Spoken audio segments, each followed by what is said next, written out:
Hola, ¿qué tal? Bienvenidos a Reporte Climático. Yo soy Iván Carrillo y como cada semana me da mucho gusto encontrarme con ustedes en este espacio de periodismo de soluciones para un mundo en constante cambio.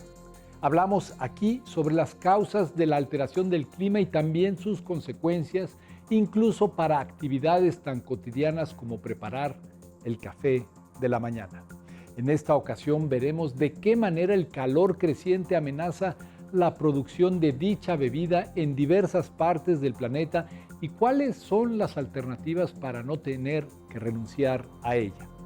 Lo haremos con la guía de Andrés Mauricio López, coordinador del proyecto Paisajes Sostenibles en la cuenca del río Chinchiná de Colombia, uno de los principales países cafetaleros.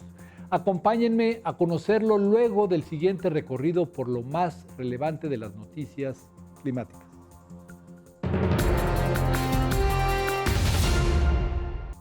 Junio de 2023 fue un mes demasiado caluroso en México. El país registró varias ondas de calor muy severas y prolongadas. Se rompieron récords de temperatura e incluso hubo estados donde las escuelas suspendieron clases presenciales para prevenir golpes de calor y evitar muertes por insolación o deshidratación. Estos fenómenos se definen como periodos de más de 3 días consecutivos con temperaturas por arriba del promedio máximo en el día y encima del promedio mínimo durante la noche, y no necesariamente son atribuibles al cambio climático. Según expertos, el caso reciente de México tiene que ver más con El Niño, un evento que pasa cada 2 a 7 años, debilita los vientos del este y calienta el Océano Pacífico Central. También provoca que se levante menos polvo del Sahara, el cual suele actuar como una sombrilla natural. El problema es que, aunque se trata de un suceso antiguo y cíclico, la acción de El Niño, en un clima de por sí alterado, puede traer consecuencias nunca antes vistas.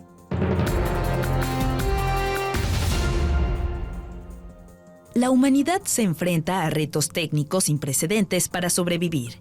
Y las soluciones a desafíos como el calentamiento global están por descubrirse en plantas, animales y microbios. Si no preservamos la biodiversidad, dichas alternativas podrían perderse para siempre. Por ejemplo, de acuerdo con información de Naciones Unidas, el científico japonés Akira Obata diseñó unas palas onduladas, semejantes a las alas de las libélulas, para incorporarlas en microturbinas eólicas capaces de generar electricidad aun cuando el viento sople poco. El estudio y la interpretación de la estructura aerodinámica del vuelo de esos insectos permitieron a Obata fabricar una opción de producción de energía ligera, barata, estable y eficiente que puede utilizarse en tejados, balcones y en lugares sin conexión a la red eléctrica, como ocurre a menudo en los países en desarrollo.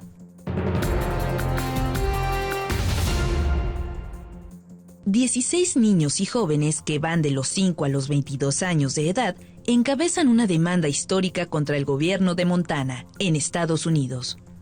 Lo acusan de no cumplir el mandato constitucional de mantener y optimizar un ambiente limpio y saludable para las generaciones presentes y futuras, informó el New York Times.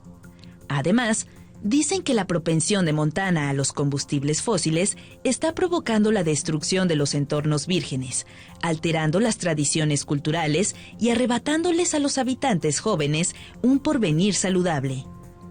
Para las autoridades, estos señalamientos son una injusticia y se han escudado en que el cambio climático es un problema mundial que, de hecho, relega la participación de Montana a un papel de espectador.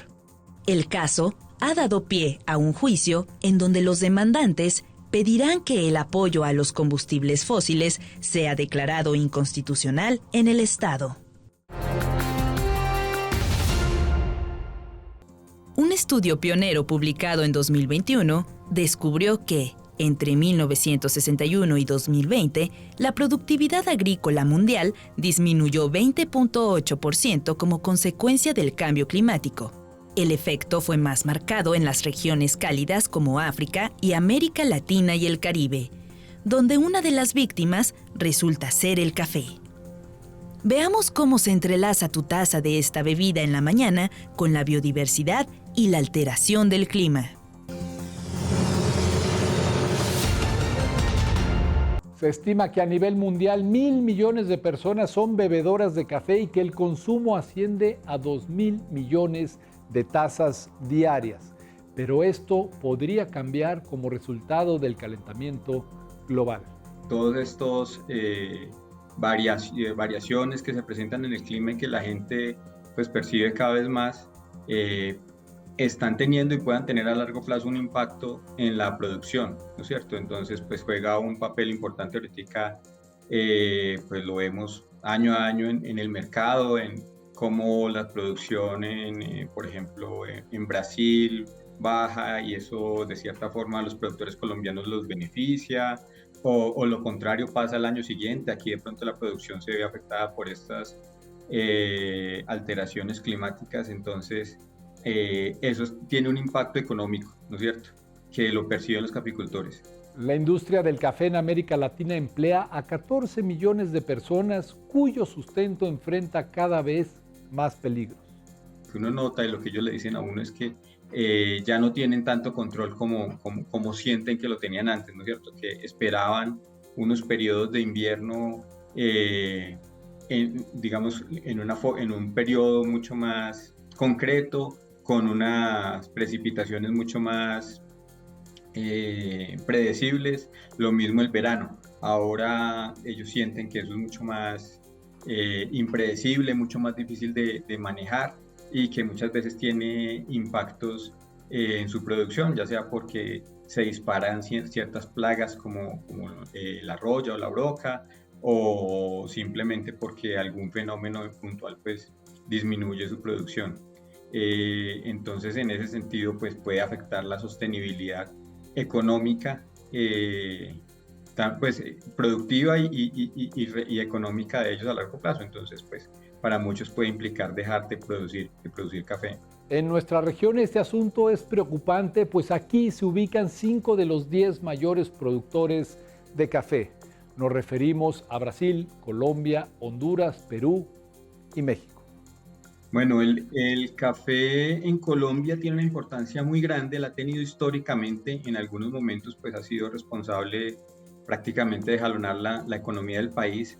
Actualmente pues no es tanto así, el PIB pues está más concentrado en otros productos como minería, petróleo, pero el bienestar que le genera casi a una cantidad de familias, hablamos de más de 500.000 familias que se benefician directamente del cultivo de café, y otra cantidad de forma indirecta, los que están ahí en la cadena, los comercializadores, los que hacen labores de recolección, o sea, hay una gran cantidad de gente que se está beneficiando del cultivo en Colombia.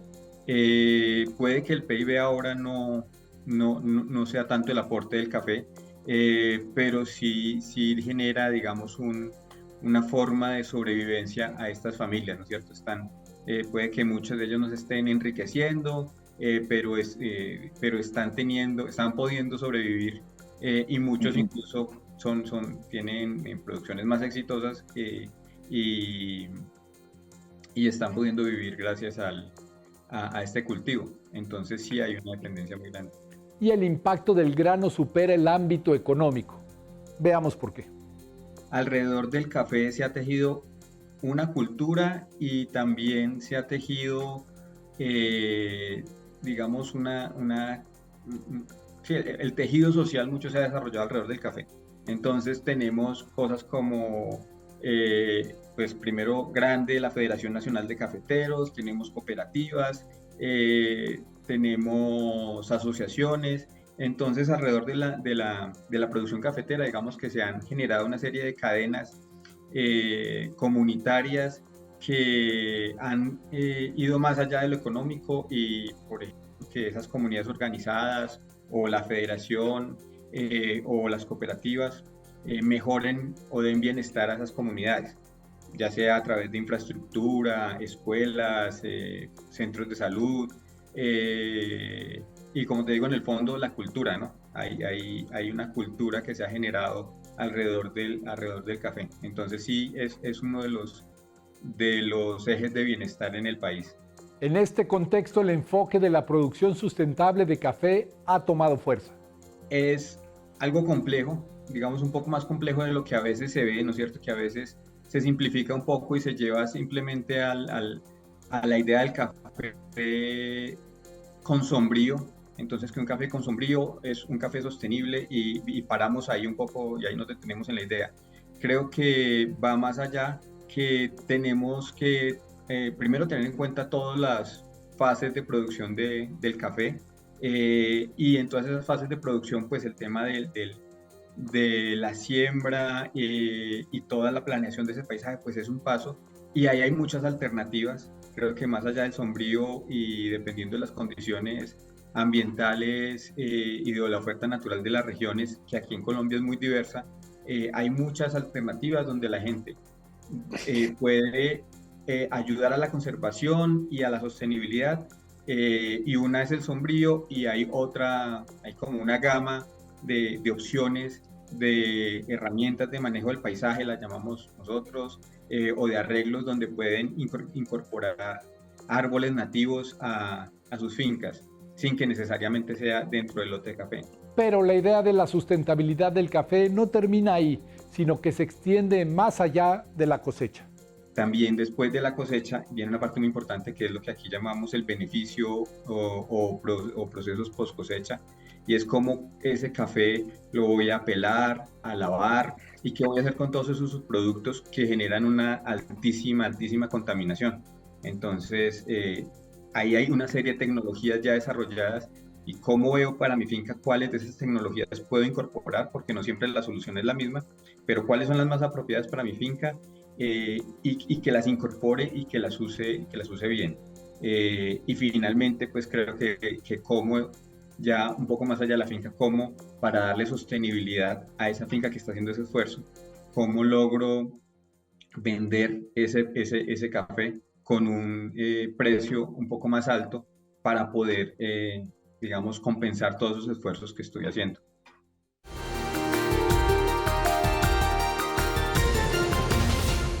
Conservation International señala que el café es el producto agrícola tropical más comercializado en el planeta y su demanda está aumentando. Esto podría alentar su cultivo en nuevas áreas, promoviendo la deforestación y contribuyendo directamente al cambio climático.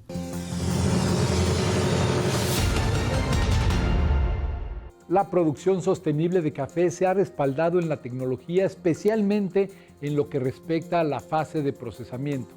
Así nos lo explica Andrés Mauricio López. Entonces ahí se genera un residuo muy importante y muy contaminante, que es la pulpa del café, esa cáscara que si se tira a las quebradas genera una contaminación altísima.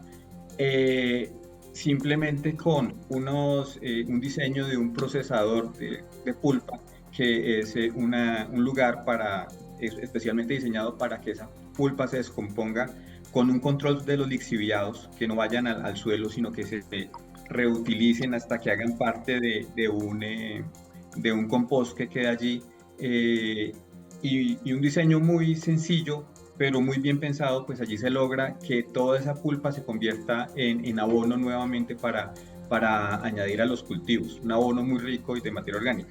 Esa es una tecnología muy sencilla y que se puede incorporar en casi cualquier finca. Ya en el sistema, por ejemplo, del lavado del café, hay unos sistemas desde los muy complicados para fincas grandes, un poco más costosos, pero que han logrado disminuir en las últimas décadas lo que era el consumo de entre 40 y 50 litros de agua por kilogramo de café pergamino seco a 0.5 litros de agua. Otra herramienta importante tiene que ver con las variedades de café, todas pertenecientes al género Coffea de origen africano. Si se ve así un impacto positivo en el hecho de que estas variedades son resistentes de por sí a muchas plagas. Entonces, y tienen una muy buena adaptación. Entonces, ya en el cultivo, si yo sigo las indicaciones, pues voy a tener que utilizar muchísimos menos agroquímicos que si implemento otras variedades sensibles que voy a tener que estar aplicando plaguicidas constantemente.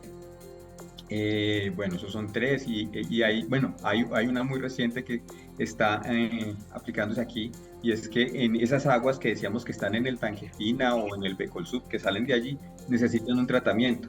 Eh, y ese tratamiento es un tratamiento complicado, pero ya se tiene una tecnología donde a través de un sistema de unos tanques y finalmente un filtro verde, que es, imaginémonos, un área que se impermeabiliza con plástico, se pone tierra y unas especies vegetales, sobre todo un pasto vetiver, que coge esta agua, la evapora y almacena en la planta muchas de los tóxicos que hacen parte pues, de esos residuos. Asimismo, el tratamiento de las aguas residuales de la industria del café hace de esta actividad económica más resiliente y amigable con el ambiente. Y almacena en la planta muchas de los tóxicos que hacen parte pues, de esos residuos. Finalmente no hay ningún residuo a la quebrada. Entonces son tecnologías muy sencillas, pero que pueden tener un impacto o ayudar muchísimo a disminuir el impacto de la producción. Migrar hacia ese tipo de prácticas representa una ventaja para los productores en un escenario donde el área cultivable con café podría reducirse a la mitad antes del año 2050 debido al cambio climático. El impacto a nivel del paisaje, en la biodiversidad, en el ecosistema, en los servicios ambientales, es muy grande porque la contaminación que puede generarse de todos estos procesos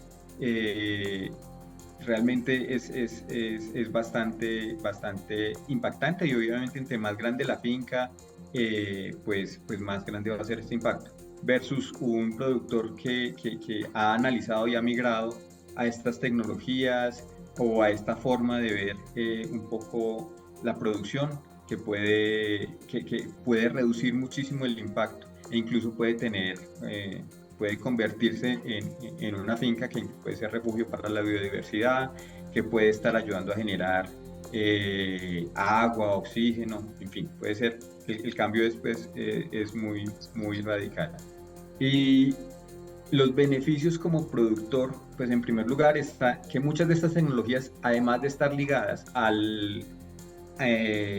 tener un impacto positivo en el medio ambiente, también generan generalmente un café de mejor calidad. Esta posibilidad es de particular importancia para Colombia, pues el grano que nace en su territorio suele ser altamente apreciado.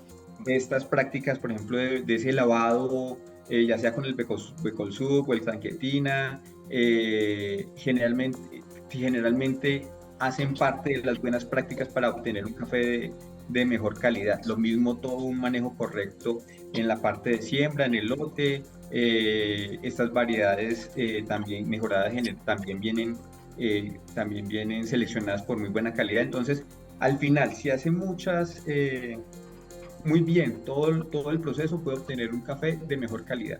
Y ese café de mejor calidad en un primer momento le puede generar unos mejores ingresos por la venta, ¿no es cierto? Pero pues esto, como decíamos, debe estar amarrado a un tema también de comercialización para que ojalá, además de solo la calidad, pues haya ahí reciba un mayor ingreso como recompensa por estar haciendo esos esfuerzos. Creo que es algo en lo que no depende solamente de él y en lo cual hay que trabajar muchísimo. No obstante, aún con las mejores herramientas a la mano, los retos en la producción del café no se han hecho esperar.